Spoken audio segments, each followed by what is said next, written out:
wakazi wa Tiri usiku walifahamiwa na manjangili, wakasomewa makaniti.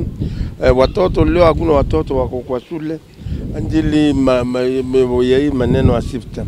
Kwa hivyo ningeomba serikali kuu kupitia MP wetu hata county commissioner wetu ndisi ninaomba usaidizi tusaidiwe hapa Tiri, sababu ikiendelea hivi hata watoto hawatakuwa kwa shule.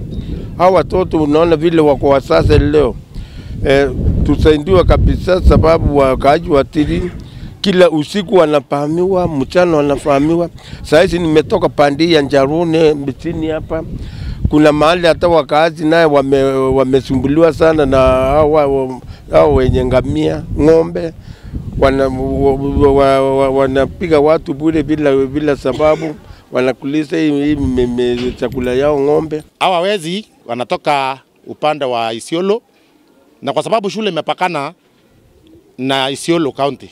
Hapa ni Amuathi Ward ambapo tumepakana na Isiolo County, huwa wanatusumbua. Kwa hivyo mara nyingi wanafunzi wakija kutoka nyumbani wanatuambia vile wamesumbuka usiku, vile walichukuliwa pamoja na mbuzi, kwa bahati wakarudi, na jioni usiku kama saa 5 hivi usiku walikuja wakakosa ng'ombe, wakakosa mbuzi. Wakaona sasa la kufanya ni kusumbua wazazi wetu ambao wanauza hapa. Tuko na soko inaitwa Vienna. Wakaja wakaamua kuchoma. Wakachoma maduka zaidi ya 5.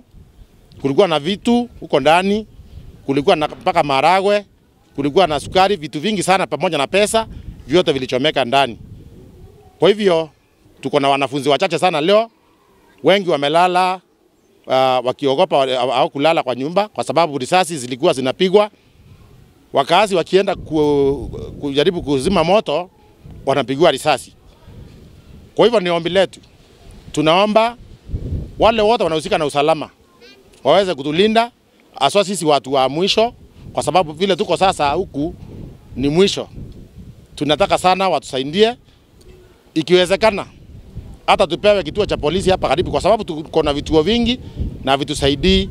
Tunaomba tupewe kituo kilicho karibu na shule, kwa sababu hivi naongea tunaambiwa hao wezi wako hapa chini.